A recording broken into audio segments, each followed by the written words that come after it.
Hello and welcome to Connect, the weekly podcast for the California MBA, featuring one-on-one interviews with movers and shakers in the industry.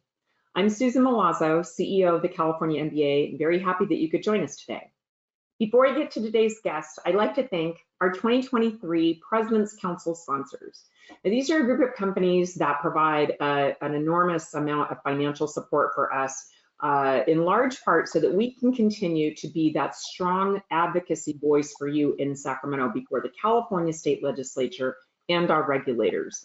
Advocacy is the cornerstone of what we do at the California MBA, and we're very grateful for the support from these companies. And the 2023 President's Council sponsors include AmeriHome, Arch MI, Consolidated Analytics, Funding Shield, Guild Mortgage, Accelerate, Rocket Mortgage, and Western Alliance Bank. Thank you so much for your support this year.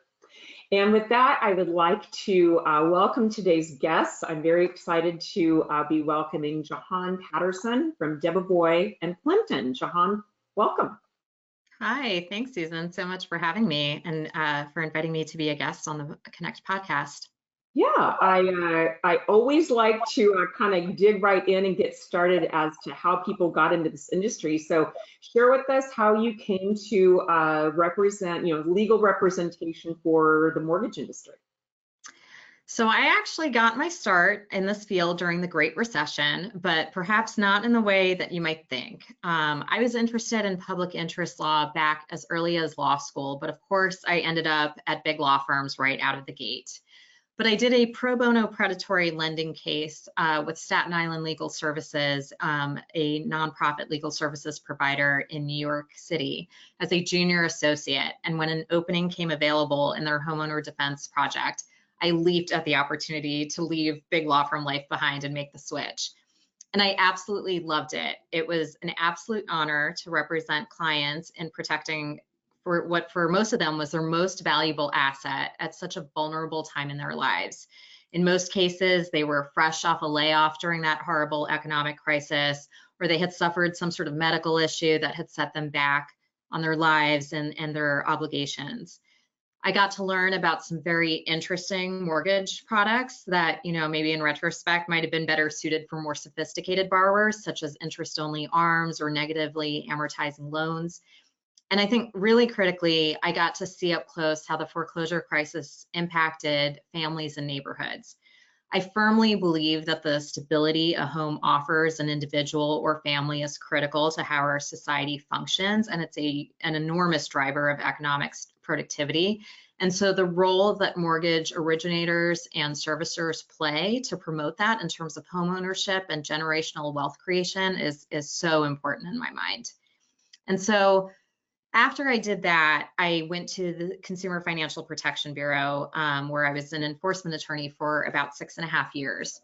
Among other things, I negotiated a settlement with a mortgage servicer that specialized in distressed loans and resolved claims that involved how mortgage servicing transfers of such loans, and in particular loans that were subject to loss mitigation in flight when they were transferred, were handled. And that consent order included some very prescriptive relief about how a servicer's technology systems should be built out to ensure compliance with the law. And that's something I'm very proud of.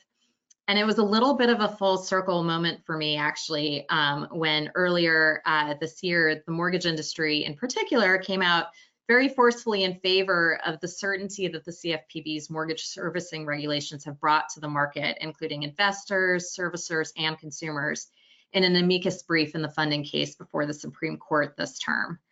And then finally, I made the switch to private practice almost 2 years ago, in large part because I wanted to develop a deeper understanding of the financial services ecosystem that industry, regulators, and consumers are all a part of.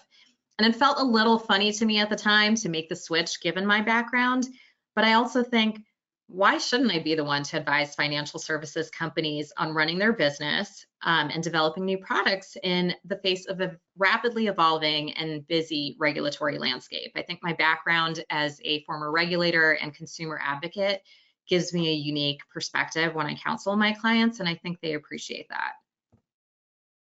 Well, congratulations on your work in this industry. You definitely jumped in when it was we were not at the height of a positive time, but you were able to instill some things that were very positive for consumers, positive for homeowners, and for the industry. So thank you for your work on that. We appreciate that. I was pleased to learn that recently you joined the board of directors for the DC Bar Foundation. So congratulations on that. How did you react to that news? Thank you.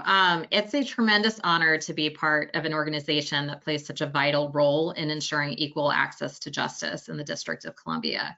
So the DC Bar Foundation is the largest funder of civil legal services in DC, and it does so primarily through the award of grants to civil legal services providers throughout the city, with a focus on legal services to the underserved and in eviction defense and housing related matters.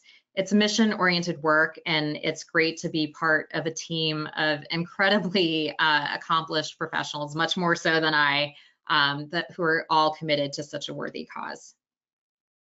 Well, that sounds like a wonderful foundation. I don't think you should not sell yourself short in your accomplishments, because I think you've already done quite a bit to be very impressive in this industry. So now we talked a little bit about the fact that you were an enforcement attorney at the CFPB. What were some of the top compliance areas that seemed to trend the most? Yeah, so the Bureau's priorities definitely evolved both over time and depending on who was in charge. But there was a concerted effort in the early years of the Bureau to write and then enforce the mortgage servicing regulations. Right. I think you'll always see a focus on enforcement activity against the markets and products that tend to have larger impacts on underserved populations, such as debt collection, credit reporting, debt relief, or student lending. The Bureau, under Director Chopra's leadership, has moved away from enforcing against smaller players in these markets in favor of actions against larger institutions that are perhaps, just much higher profile. So we've seen a number of actions in the last couple of years against some pretty big banks. There were consent orders against Wells Fargo, Citi, Bank of America, as well as some regional banks just in the last couple of years. But that said, non-banks are not immune from the CFPB scrutiny. I think we're seeing that most notably now in the rulemaking space, where the CFPB has been especially active in recent months with proposed rules to subject large payments providers to the Bureau's supervisory authority, to implement a provision of Dodd-Frank that grants consumers the right to access their personal financial data and to move that data across financial services providers, and to amend the Fair Credit Reporting Act regulations to include data brokers and data aggregators in their scope. We've also seen some enforcement actions against non-bank mortgage servicers. In particular, there was a fair lending case against Trident Mortgage last year, and earlier this year there was a RESPA anti-kickback case against Freedom Mortgage. There's the compliance around servicing definitely, got a lot more attention, certainly after the financial crisis. And I think it's allowed the industry to kind of develop some really good best practices moving forward. So, we're all evolving from what we've experienced there. What would you say are some of the legal trends that mortgage lenders should be paying attention to right now? Maybe some of the court cases that you're seeing, or trends here or in other states. Yeah, so I'd say the biggest topics I'm seeing in my own practice are in the areas of fair lending and enforcement of the Equal Credit Opportunity Act and Fair Housing Act, RESPA Section 8 issues, and the use of artificial intelligence in financial services. So we'll take each one kind of in turn. The DOJ announced its combating redlining initiative over 2 years ago, and since then has entered into 7 consent orders and opened more than 24 investigations. We're seeing bank and CFPB examiners be more willing to make referrals to DOJ for potential pattern and practice violations of the fair lending and fair housing laws. And in addition to scrutiny of traditional elements of an institution's fair lending program, I think a greater emphasis is being placed on advertising and outreach to minority borrowers, which I think also just in turn implicates the strength of a lender or servicer's efforts to ensure that limited English proficiency speakers can access credit. When it comes to RESPA, last winter, the CFPB issued an advisory opinion that fees paid by mortgage lenders and other real estate settlement services providers for placement on comparison shopping websites may violate RESPA's prohibition on referral fees if those placements are presented to the consumers in a non-neutral way and have the effect of steering the consumer to a particular lender or service provider. Now, obviously, an advisory opinion is not binding law, but I think it's a strong signal that we may end up seeing an enforcement action that espouses this theory. So that's something else that we're keeping an eye on in this space. And then finally, a topic that's near and dear to me: how artificial intelligence can be marshaled to deliver better and more efficient financial services to consumers. I think there are many use cases where AI can make sense, including customer service, underwriting, or fraud prevention. And while there are legal, operational, and reputational risks associated with those use cases, I think the challenge is in mitigating those risks and making use of technological innovation to improve both the delivery of financial services and to increase access to financial services among various populations of consumers. I think it's an incredibly exciting time to be in the financial services industry right now and to be innovating in this space.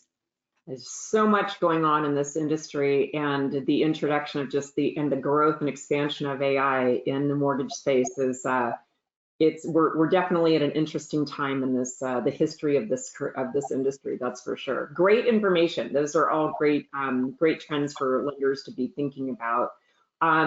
I am looking forward to hearing you next month at our annual Legal Issues and Regulatory Compliance Conference that's happening in Irvine, December 11th and 12th. Can you give us a little sneak peek about what you might be covering at the conference? Yeah, thanks. I'm really excited about this panel.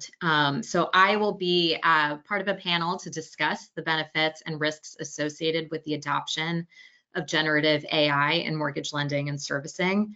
Among other things, I'm planning to talk about the criteria companies can use to assess whether a particular use case makes sense for the deployment of AI.